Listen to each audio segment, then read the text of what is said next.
안녕하세요. 저는 변호사로 사회적 약자와 소외계층을 돕는 프로보노 활동에 참여 중인 40대 남성입니다. 연이은 최강의 북극 한파로 노숙자가 동사했다는 뉴스를 보고 20년 가까이 묻어두었던 아픔이 되살아나서 이렇게 사연을 쓰게 되었습니다. 저도 제 나이 스물에 노숙자가 되어 거리를 배회한 적이 있습니다. 차가운 길바닥과 냄새나는 뒷골목을 헤매며 쓰레기를 뒤졌던 제가 어떻게 변호사로 살게 되었는지 궁금하신가요? 기구하고 파란만장한 제 이야기가 지금 절망 속에 헤매는 누군가에겐 힘과 용기, 응원이 되길 바라는 마음으로 몇 자 적어보겠습니다. 제 어린 시절은 어머님에게 받은 괴롭힘으로 점철되어 있습니다. 어머니는 우울하고 신경질적이며 화가 많았었어요. 매일 술을 입에 달고 사셨는데 어머니의 화가 폭발하면 어머니의 손에 잡히는 모든 것을 저에게 집어 던졌습니다. 그게 빗자루든 김치통이든 수저통이든 스카이콩콩이든 어머니의 손에 잡히는 모든 것이 저를 공격하는 무기가 되었습니다. 항상 잡히는 대로 절 공격하면서 나가 뒤져도 시원찮을 놈, 너 때문에 내 인생 다 망했다며 폭력적인 말을 수시로 했습니다. 그때 시뻘개진 어머니의 눈빛과 표정이 만화에 나오는 악당 같아서 잔뜩 겁을 집어먹은 저는 어머니를 피해 옷장 안이나 다락으로 가서 몸을 숨겼습니다. 어디 갔어 이 새끼? 나와! 당장 안 나와? 어머니는 마을에서 제일 예쁘고 화려했던 자신이 저를 낳고부터 다 망가졌다고, 그래서 제가 자신의 철천지 원수라고 하셨어요. 이 왼수 덩어리, 내 인생 망친 새끼. 저 새끼 저거 잘근잘근 씹어먹어도 모자라 내가. 내 인생 돌려놔 이 새끼야. 아 여보 왜 이래? 무슨 일이야? 당신 정신 차려. 어머니의 폐악질은 아버지가 안 계실 때 심해졌고, 아버지가 퇴근해서 돌아오시면 어머니는 피해자 코스프레를 하며 조용히 지셨어요. 여보, 나 대학도 가고 싶고 연기학원도 다니고 싶어. 종일 애만 보면서 주저앉고 싶지 않아. 하루 종일 집에만 있으려니 미쳐버릴 것 같다고. 그래. 차근차근 다시 시작하면 되지. 당장 학원 끊자. 응? 꿈이 너무 많았던 어머니는 저 때문에 모든 걸 잃었다며 저를 미워하셨어요. 모성보다 여성으로서의 삶이, 자식보다 자신의 인생이 더 소중했기에 저를 낳고 무력감에 빠지셨대요.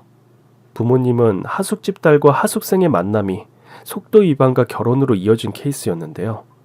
어떤 이유인지 몰라도 아버지의 퇴근이 점점 늦어지면서 어머니의 신경쇠약이 더 심해지셨어요.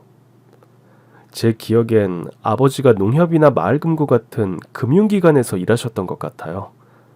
월급날이면 바삭하게 튀긴 통닭이나 말랑말랑한 풀빵을 사들고 와서는 다정한 목소리로 자고 있는 저를 깨워 제 손에 쥐어주셨고요.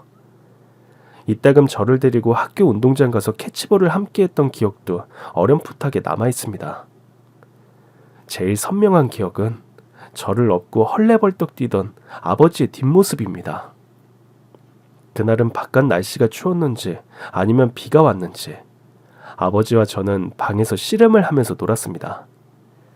제가 으아 기합을 넣으면서 아버지에게 달려들면 아버지가 저를 힘껏 들어올려서 쌓아놓은 이불 위에 착지시키는 우리 부자만의 놀이였습니다. 어머니는 집에 안 계셨던 것 같아요. 저는 으아 헐크 흉내를 내면서 아버지에게 달려들었는데 아버지가 장난을 친다고 몸을 피하셨는지 어쩌다 보니 제가 유리로 된 장식장으로 돌진해서 쿵 하고 머리를 박고 말았습니다. 장식장 유리가 와장창 깨지면서 저는 정신을 잃었던 것 같아요.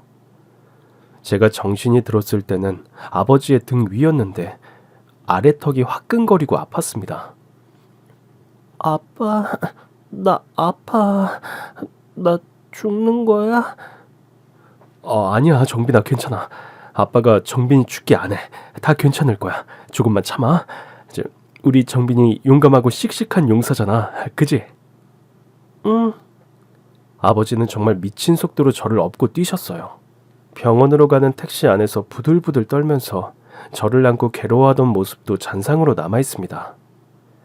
그렇게 전 오른쪽 턱 아래에 봉합수술을 받았고 6cm 정도의 흉터가 기다랗게 남았습니다. 집으로 돌아와서 이부자리에 누웠을 때 제 손을 잡고 기도하던 아버지의 모습이 어렴풋하게 남아 있습니다.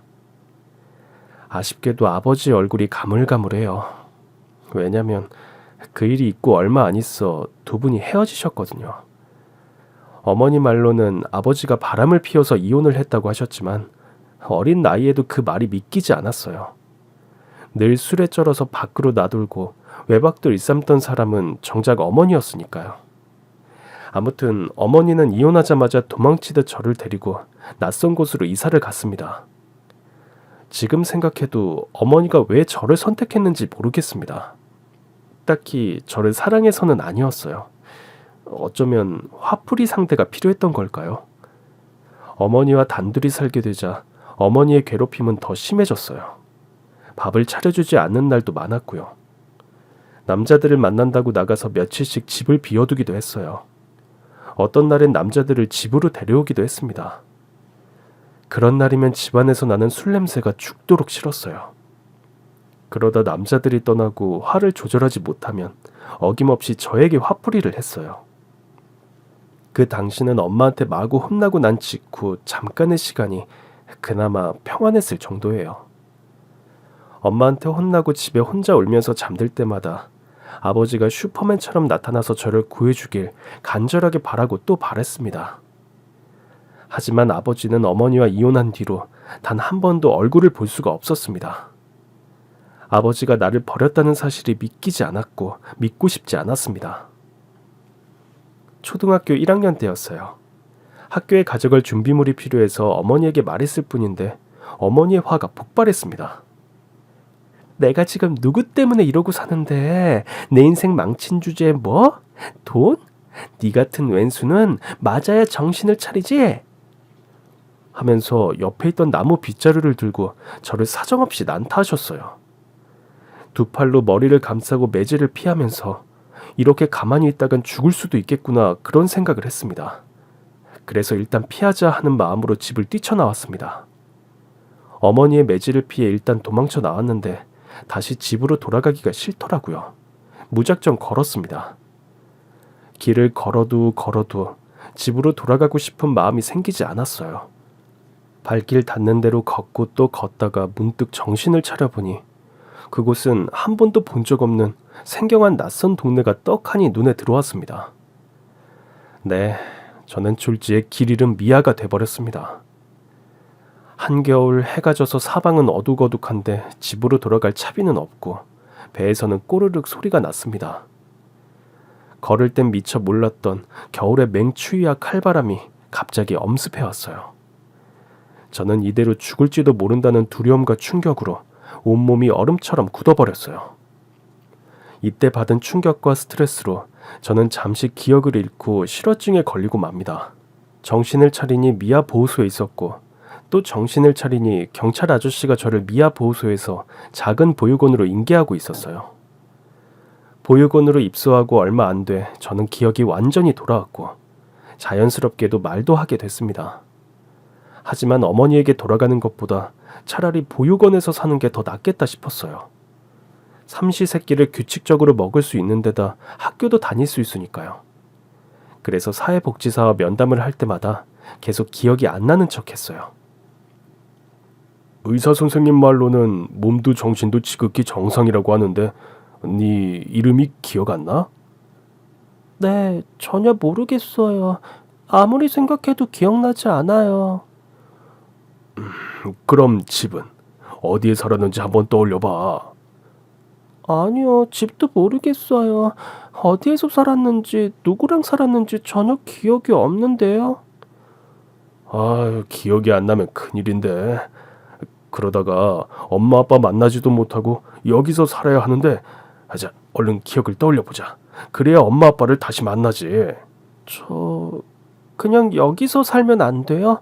저는 그냥 여기서 살고 싶어요. 보육원에 살고 싶어하는 애가 어디 있니? 부모님을 찾을 생각을 해야지.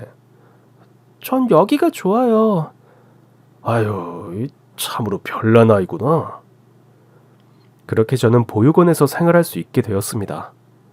어머니에게 받던 방임과 학대에 비하면 이곳 보육원의 생활이 제겐 천국이나 다름없었습니다. 그리고 그곳엔 친어머니보다 다정한 원장 엄마가 있었습니다. 후원자들이 와서 필요한 학용품도 모자라지 않게 선물해 주셨고요.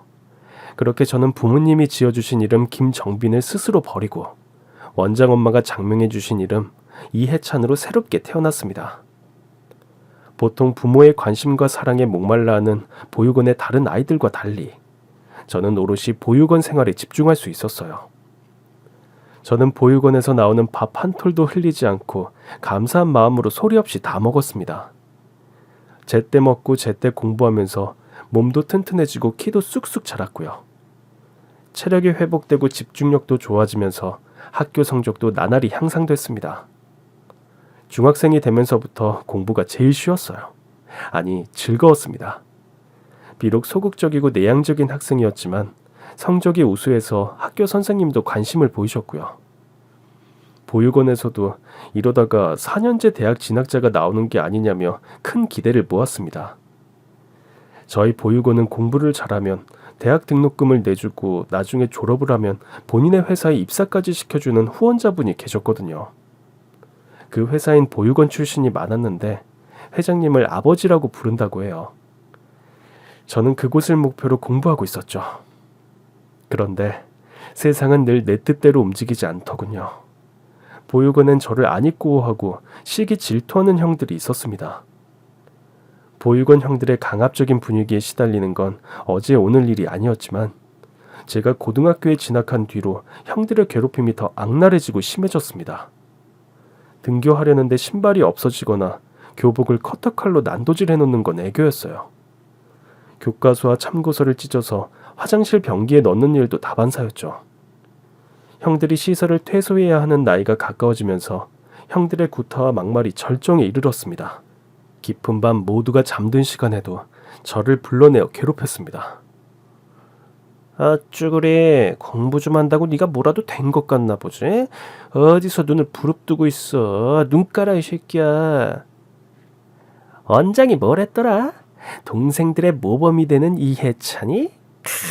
동생들에게 새로운 길을 보여준다면서?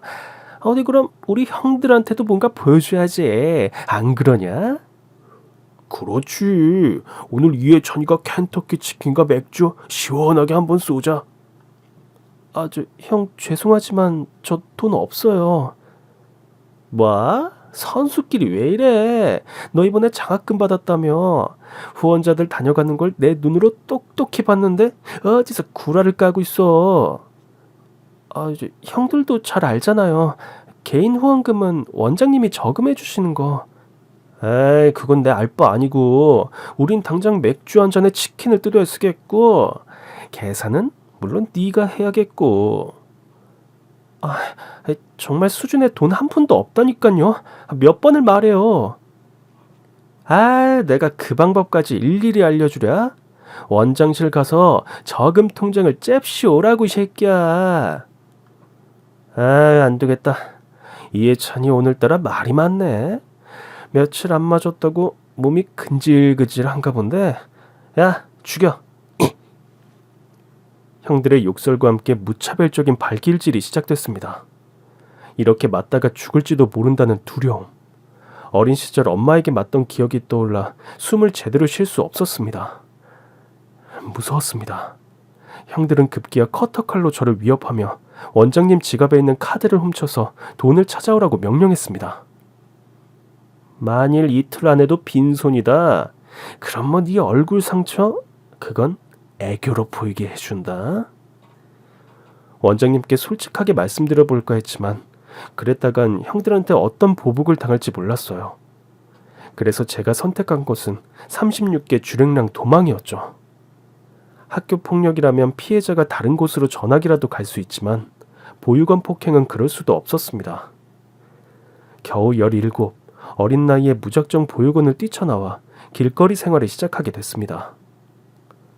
처음엔 새벽부터 일하는 조그만 첨가물 판매 업체에서 일했는데요.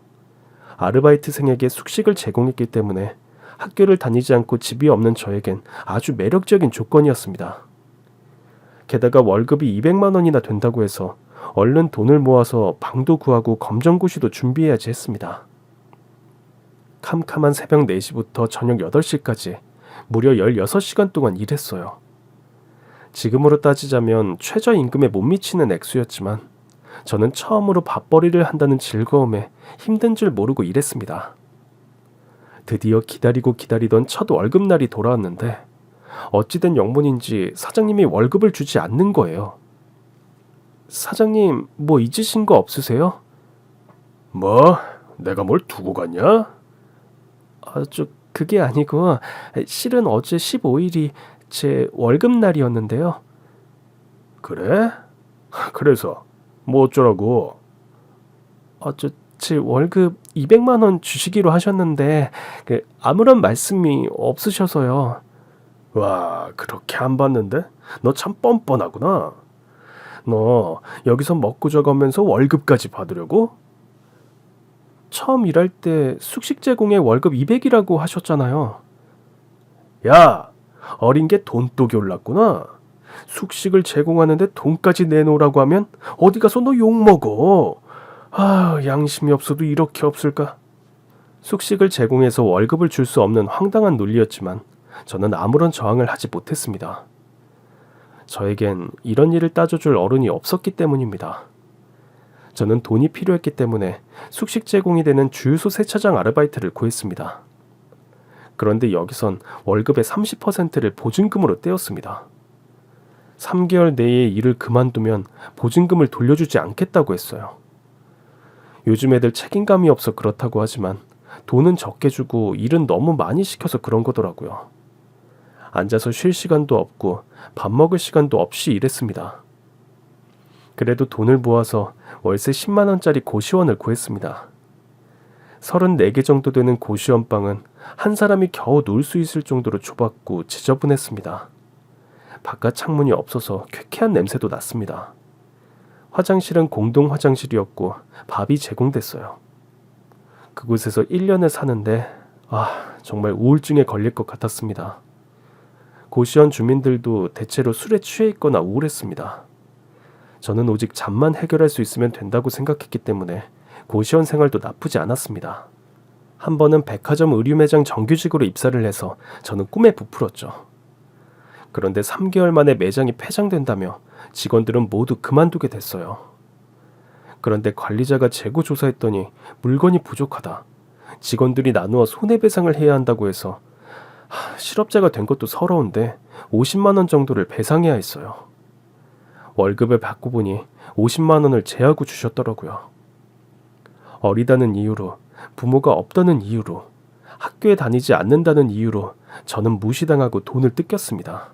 부모 동의서 없이 일을 하는 곳은 대체로 근무 조건이 열악했고 제가 생계를 위해 일한다는 걸 알게 된 고용주는 부당한 대우를 서슴지 않았어요.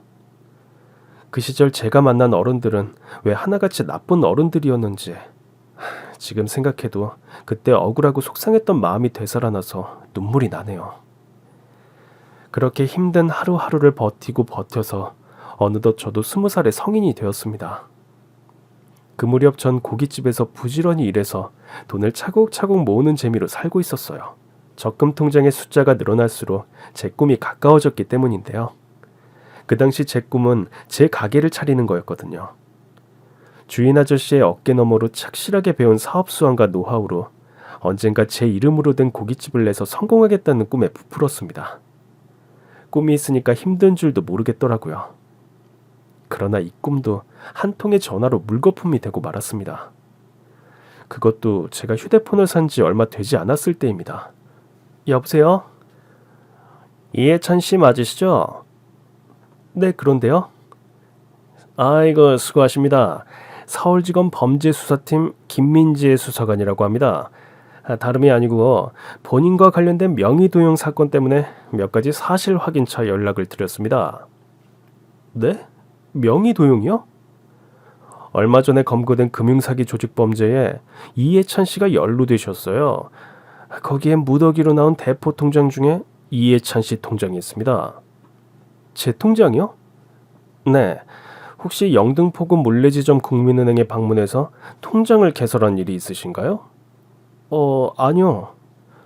네, 명의 도용이 된 것 같으니 성실하게 답하시면 아무 피해 없을 겁니다. 제가 계좌번호 하나 불러드릴게요. 이게 안전계좌입니다. 이리로 이체를 하시면 됩니다. 네네, 알겠습니다. 저는 허겁지겁 계좌번호를 메모하고 불이 나게 은행으로 달려가 통장 안에 있던 제 전 재산을 안전계좌로 송금했습니다. 통장 잔고가 0으로 찍히는 것을 확인하는 순간 모골이 송연했습니다. 뭔가 잘못됐다. 가슴이 마구마구 뛰었습니다. 덜덜 떨리는 손으로 휴대폰에 찍힌 번호를 눌렀습니다. 신호가 가자마자 귀에 익은 여자의 목소리가 들려왔습니다. 지금 가신 전화번호는 결번이오니 다시 확인하고 걸어주시기 바랍니다. 손이 벌벌 떨렸습니다. 서울지검 누구였더라? 김민재? 서울지방중앙검찰청으로 전화를 걸어 김민재 사무관을 찾았습니다.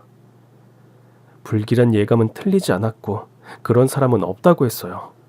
17살 때부터 밤낮 가리지 않고 명절 휴일도 없이 일하며 못 먹고 못 입으면서 모은 돈을 하루아침에 날려버린 저는 그냥 죽구만 싶었습니다. 처음 직면하는 감당할 수 없는 현실 앞에 좌절하고 절망한 저는 삶에 대한 의지를 상실하고 그대로 주저앉고 말았습니다. 극도의 우울감과 무기력, 다시 일을 하고 먹고 씻고 하는 모든 것들이 무의미하게 느껴졌습니다.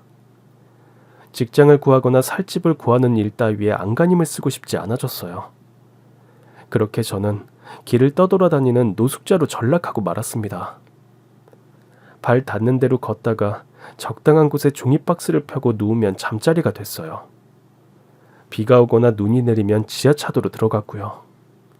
그러면 다른 노숙자들이 텃세를 부리며 저를 밀어내기도 했죠.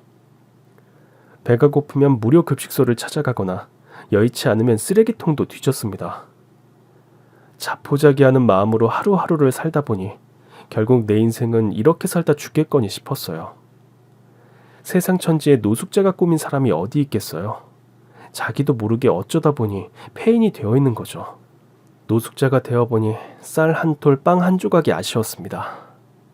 노숙자들은 배고픔을 참지 못해 범죄의 유혹에 쉽게 빠져들죠.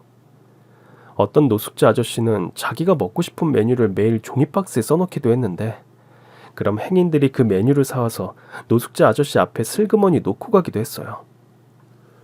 내가 원하는 것을 정확하게 전달해야지.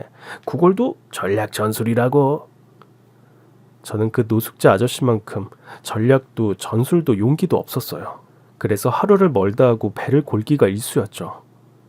한 사흘 내내 굶었던 어느 날 저는 배가 고파서 도저히 돌아다닐 수 없는 상태가 됐고 때마침 순대국밥집이 눈에 들어왔어요.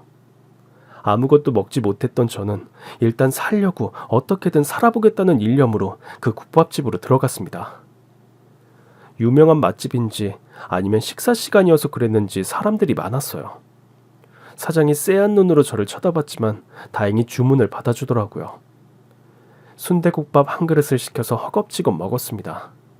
국물까지 싹싹 다 비운 그릇을 놓고 한 그릇을 더 추가 주문해서 또 먹었습니다.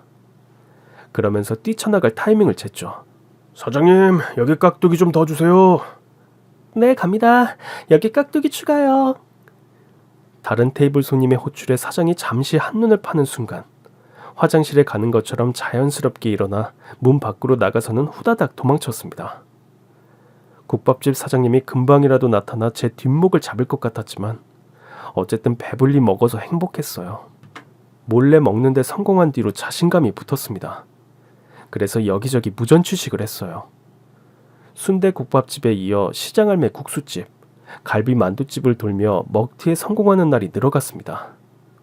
처음만 힘들지 점점 과감해졌어요. 그러던 어느 날 순대국밥집 사장에게 딱 걸리고 말았습니다. 그날도 사람들로 혼잡한 점심시간을 노려서 국밥집 사장의 사정거리에서 먼 구석자리에 앉는 데 성공했습니다. 국밥을 먹고 화장실을 가는 것처럼 일어섰는데 사장이 내 앞을 가로막더군요. 손님 어디 가세요? 저 화장실에 좀... 일단은 돈 내고 가세요. 지금까지 식사하고 내지 않은 요금이 자그마치 5만 원은 되는 거 아시죠?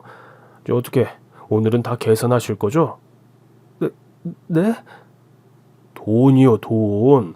그동안 당신이 먹튀하고 간 돈 존말할 때 다 개워내라고요. 죄송합니다. 잘못했습니다. 식당 안에 있는 사람들의 시선이 일제히 저에게 쏠렸고 저는 부끄러움에 얼굴이 벌개졌습니다. 뭐야, 이놈 돈도 없으면서 먹고 튀었어? 너 오늘 잘 걸렸다. 내가 니놈 버릇을 단단히 고쳐줄게. 너 같은 새끼는 콩밥 좀 먹어야 돼. 하면서 국밥집 사장은 제 멱살을 끌고 경찰서로 갔습니다. 저는 차라리 감방에 들어가는 게 낫겠다고 생각했습니다. 그 정도로 배가 고팠거든요. 이 겨울 허기를 해결할 방법도 없고 잘 곳을 찾아 헤매는 것도 힘든데 차라리 교도소에 들어가면 밥도 나오고 잘 곳도 생기니까 그게 낫다. 이런 생각이 들었어요. 그래서 저는 모든 걸 포기한 마음으로 조사받았습니다. 어디 보자. 이름이 이해춘. 에? 이제 겨우 20살이네? 네. 어쩌다가. 왜 이러고 살아요. 저 배가 고파서 눈에 보이는 게 없었어요. 죄송합니다. 잘못했어요. 이거 참. 사장님, 어린 친구가 배가 고파서 그런 건데 웬만하면 합의해 주시죠. 무슨 소리요? 절대 안 됩니다. 먹튀를 한두 번 했는 줄 아세요? 저게 아주 악질 중에 악질이라고요. 저런 놈은 정신이 썩어서 안 돼요. 버릇을 단단히 고쳐놔야 합니다. 사장님이 합의 안 해주시면 이 친구 인생 막장돼요. 직업이 불분명한데 가족도 없어서 도주 우려가 있다고 구속영장이 나온다고요. 검찰 기소는 너무 가혹하잖아요. 국밥 한 그릇에. 저기 경찰 양반, 우리가 이런 일을 겪을 때마다 얼마나 힘이 빠지는 줄 아세요? 겨우 국밥 한 그릇 때문에 이러는 줄 아세요? 대체 몇 번을 말합니까? 우리 집만 먹고 튄 게 아니라고요. 시장 주변 식당이랑 식당은 죄다 먹고 다녔을걸? 야, 너 말해봐. 그래 안 그래? 죄송합니다. 너무 배가 고파서 그랬습니다. 죄송합니다. 국밥집 사장은 끝끝내 합의해주지 않았고 저는 8회에 걸친 무전취식 범행으로 재판까지 받게 됐습니다. 보통 무전취식은 경범죄에 해당해서 10만 원 수준의 벌금이나 구류, 과료 처분을 받지만 저는 국밥집 사장의 주장에 따라 고의적이고 계획적인 무전취식에 해당해서 사기죄라는 중형의 처할 위기에 놓여 있었습니다. 형법상 사기죄는 10년 이하의 징역 또는 2천만 원 이하의 벌금에 처할 수 있다고 국밥집 사장은 보란듯이 으름장을 놓더라고요. 너 한번 죽어봐라 했지만 아이러니하게도 저는 구치소에서 삼시세끼를 해결하고 비를 피해 잠들 수 있었어요. 어차피 막장이 된 인생에 재판 정도야 뭐가 무섭겠냐고 생각했는데 막상 법원 재판정 앞에 서니 몸이 사시나무 떨듯 벌벌 떨렸습니다. 제 순서가 되어 판사 앞에 나갔는데 판사님의 눈빛은 너무나 따뜻했고 부드러운 말투로 저에게 이것저것 질문을 하셨습니다. 저는 진심을 다해서 대답을 했습니다. 어릴 적 어머니에게 학대받았던 일과 고아원에 잠깐의 희망을 가졌으나 끝내 뛰쳐나오게 됐던 일과 학교를 다니지 않고 부모 없이 거리에서 살아가기 위해 몸부림쳤던 일과 고깃집에서 돈을 모았으나 전 재산을 잃고 노숙자가 됐던 일과 그리고 배가 고파 무전취식을 해야 했던 저의 파란만장한 일생을 있는 그대로 말씀드렸습니다. 제 이야기를 듣는 판사님의 자애로운 얼굴만 봐도 용기가 났습니다. 신기한 일이었어요. 잊고 있었던 삶의 의지가 되살아났습니다. 판결이 어떻게 나더라도 제가 죗값을 치르고 다시 새롭게 시작할 수 있을 것 같다는 의욕이 거짓말처럼 생겨났어요. 그리고 드디어 판결 선고일. 판사님의 판결문을 듣고 저는 뜨거운 눈물을 흘렸습니다. 범죄 사실. 피고인은 2001년 12월 22일 1시경 서울 광진구 B식당에서 피해자 C에게 순대국밥을 주문하여 먹고 음식 대금을 지급하지 못하였고 이는 8차례에 걸쳐 상습적으로 이루어졌으나 사실 피고인은 무직으로 아무런 재산도 없이 피해자에게 음식 대금을 지급할 의사나 능력이 없었다. 양형의 이유. 오늘날 우리는 과거에 비해 물질은 풍요로워졌지만 우리 삶은 갈수록 팍팍해지고 있다. 보호받아 마땅한 아이들이 가까운 이들의 폭력에 노출되고 부모 없는 청소년들이 나쁜 어른들의 게임과 덫에 걸려 위험에 처해도 내 아이가 아니라는 이유로 외면한다. 인간성은 상실되고 공동체는 붕괴되어 가는데도 우리는 그 속도를 줄이지 못한다. 젊음은 찬란하고 생명은 고귀하다. 그러나 아무리 젊음이 찬란하고 생명이 고귀하다 해도 추위와 배고픔을 견딜 집과 울타리가 없다면 그 젊음과 생명은 그저 고통이고 아픔일 뿐이다. 모든 젊음이, 모든 생명이, 모든 인생이 등가의 원리로 치환되지 않는다. 세상은 불완전하고 불평등하며 불공평하다. 그러나 적어도 배고픈 사람은 먹어야 하고 아픈 사람은 치료받아야 하며 아이들은 제때에 배워야 하지 않을까. 그래야 우리가 몸담고 있는 사회는 건강하고 공동체는 존속될 것이다. 뉘엿뉘엿 해가 지면 사람들은 서둘러 집으로 향한다. 하물며 새들도 보금자리로 돌아간다. 길 위에 살아가는 뭇 생명들이 제자리로 돌아가는 것이 세상에서 제일 아름다운 풍경이다.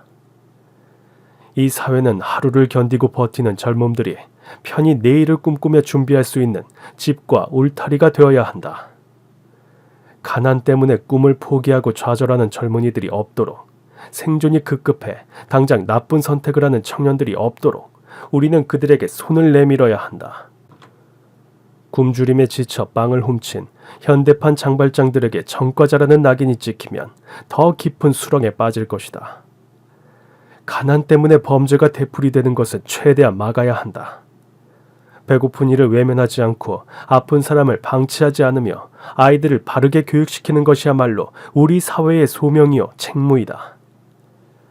피고인은 범행을 자백하고 크게 반성하고 있으며 동종의 범행 전과가 없고 전체 피해액이 20만 원 상당으로 그리 큰 금액이 아닌 점 등을 고려하여 주문과 같이 형을 정한다.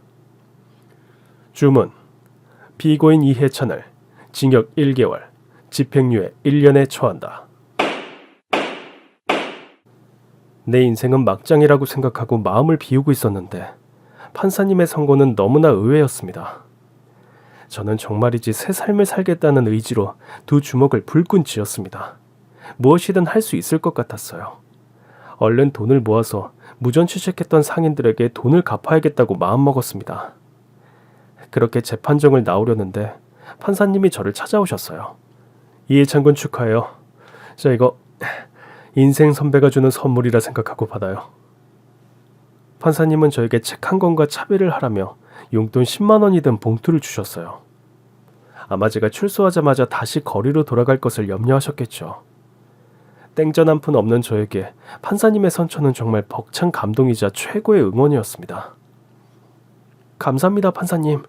제가 어떻게 감사의 마음을 전해야 할지 모르겠어요. 저 이제 무엇이든 할 수 있을 것 같아요. 아참, 집행유예 기간 중 재범 행위는 가중처벌인 거 알죠? 다시는 피고인과 판사로 볼 일 없겠죠? 네, 판사님. 저 어떻게든 이 은혜를 갚겠습니다. 죽어라 이래서 저 때문에 피해봤던 분들에게 다 갚아드릴 거예요. 해창군, 그건 안 돼요. 네? 죽어라 하면 안 되고 살려고 해요. 저 판사님 부탁이 있는데요. 제가 첫 월급 타면 연락해도 될까요?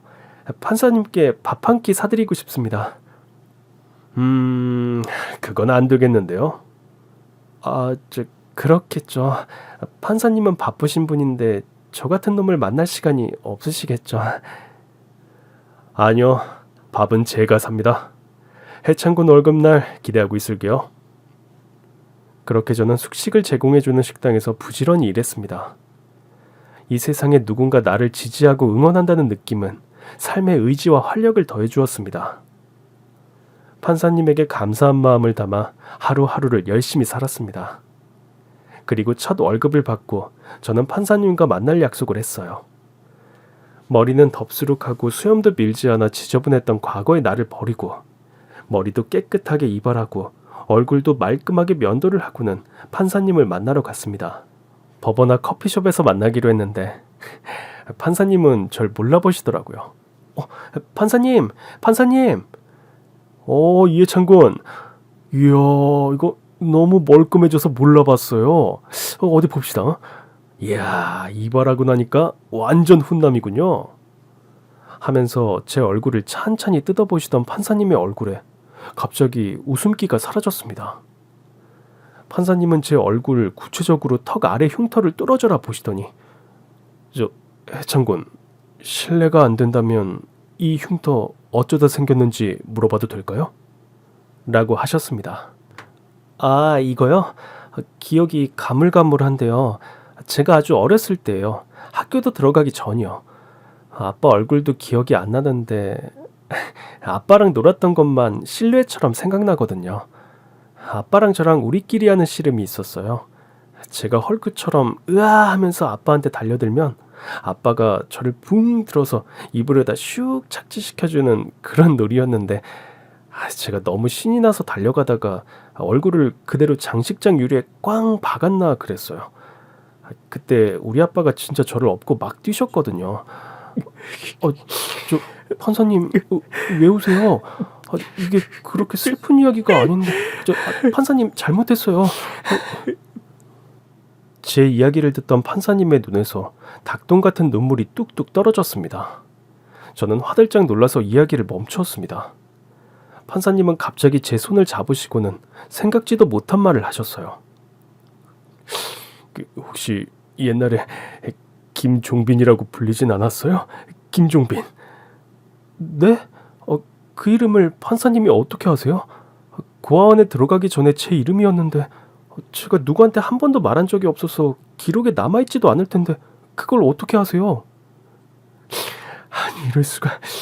종빈아 하면서 판사님이 저를 끌어안고 우셨습니다. 판사님 왜 그러세요? 종빈아, 내가 네 애비다. 아유 내 새끼. 아유 세상에 어떻게 이런 일이. 판사님이 제 아버지라뇨. 이게 꿈인지 현실인지 분간이 되지 않았어요. 아버지는 그동안 얼마나 고생이 심했냐며 눈물을 멈추지 않았어요. 저는 기쁘기보다는 너무 얼떨떨해서 그냥 벙찐 상태로 가만히 있을 수밖에 없었어요. 아버지는 이혼하고 왜 연락을 안 하셨어요? 저는 아버지가 저를 버리셨는 줄 알았는데. 아니야. 난 이혼한 적이 없어. 그게 무슨 말씀이세요? 네 엄마는 화려하고 끼가 많은 사람이었어. 배우가 되고 싶어 했지. 그런데 안타깝게도 높은 이상만큼 실행력이 따라주지 못했어. 나는 고시를 준비하다가 네 엄마의 꿈을 이뤄주고 싶어서 당장 마을 금고에서 취직했는데 네 엄마는 꿈을 펼치기는커녕 갈수록 자책과 자학이 심해졌단다. 걷잡을 수 없을 정도였어. 지금 생각해보면 우울증이 아니었나 싶어. 나는 우리 가족을 위해서 다시 고시에 도전하기로 마음먹고 퇴근한 뒤에도 직장에 남아서 고시 공부를 하곤 했는데 시험이 다가오니까 이러다간 죽도 밥도 안 되겠다 싶은 거야. 그래서 네 엄마랑 상의를 했고 5개월 절에 들어가서 공부하고 오겠다고 했더니 그러라고 네 엄마가 승낙을 해줘서 난 정말 안심하고 시험 공부에 매진할 수 있었지. 드디어 1차 시험에 합격한 뒤에 집에 갔는데 집이 텅 비어 있는 거야. 나랑 살기가 싫었던 건지 아니면 모든 게 싫어서 도망간 건진 모르겠지만 그동안 네 엄마랑은 자주 통화도 했으니까 너도 잘 지낸다고 그런 줄로만 알았지 조금도 의심을 안 했어. 얼른 시험 마치고 가야겠다. 우리 세 식구 만날 날만 손꼽아 기다렸는데 예전 살던 집에 아무도 없는 걸 보고 그제야 뭔가 큰일이 났구나 싶더라고. 아버지는 더 좋은 가정 환경 속에서 어머니를 지원하려고 중단했던 고시 공부를 다시 시작했고 줄곧 어머니와 연락을 했기에 어머니와 제가 이사를 한 것도 까마득하게 모르셨어요. 시험을 마치고 집으로 돌아온 아버지는 어머니와 저와의 행방을 수소문하고 발품을 팔면서 쫓아다닌 결과 어머니가 이사한 집을 찾아내셨어요. 그런데 어머니는 이미 술로 간이 다 망가지셔서 폐인이 되어 계셨다고 해요. 여보, 종빈이는? 우리 종빈이 어디 있어? 그 자식 죽었지. 내 인생 망친 새끼. 꼴 좋다. 뭐? 어머니는 제가 교통사고로 죽었다고 했대요. 아버지는 그 말을 곧이곧대로 믿었고 시험 공부한다고 처와 자식을 돌보지 않은 자신을 후회하고 탓하며 몇 년을 비통한 마음으로 보냈다고 했어요. 그리고 속죄하는 마음으로 망가진 어머니를 지극정성으로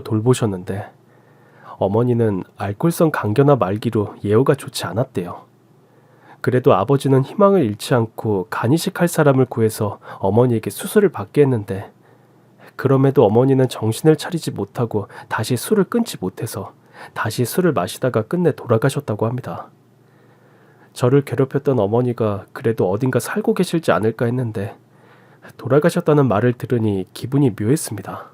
내가 죽었다고 거짓말한 어머니.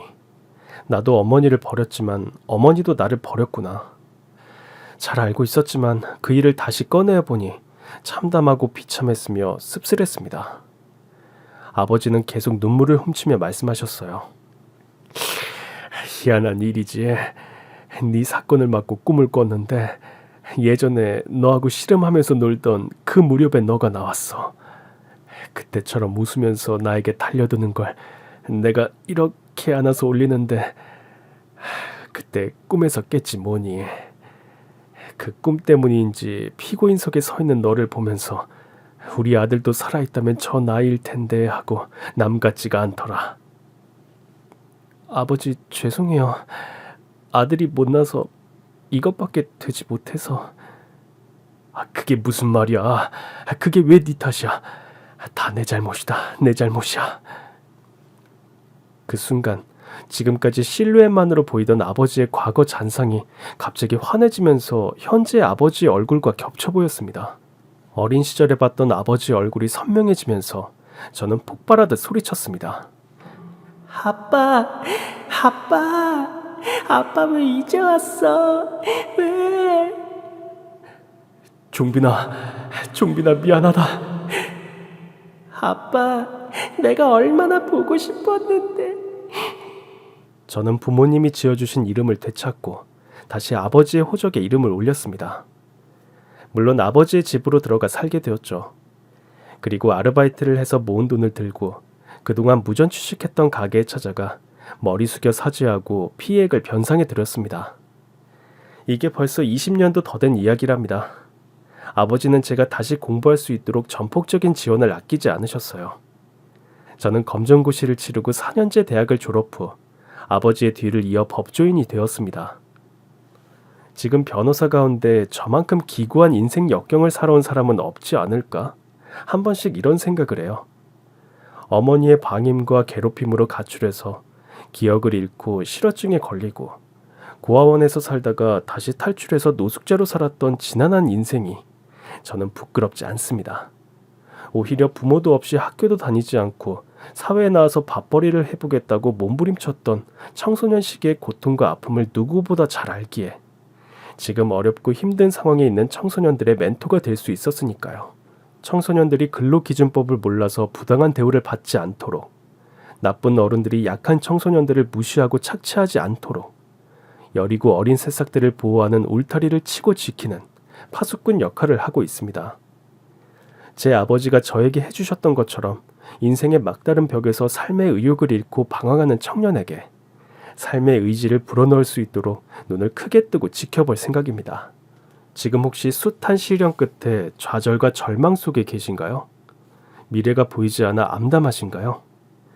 달이 차면 기울고 그렇게 기운 달은 다시 가득 차오르듯 모든 것이 끝났다고 생각될 때 그게 끝은 아니더군요. 끝이라고 생각될 때 인생은 거짓말처럼 다시 시작됩니다. 그러니 좀 더 힘을 냅시다. 끝날 것 같지 않던 이 겨울도 어느덧 끝자락에 다다랐습니다. 벌써 남녘에는 매화 소식이 들려옵니다. 새봄을 뜨겁게 맞을 수 있도록 우리 있는 힘껏 살아냅시다.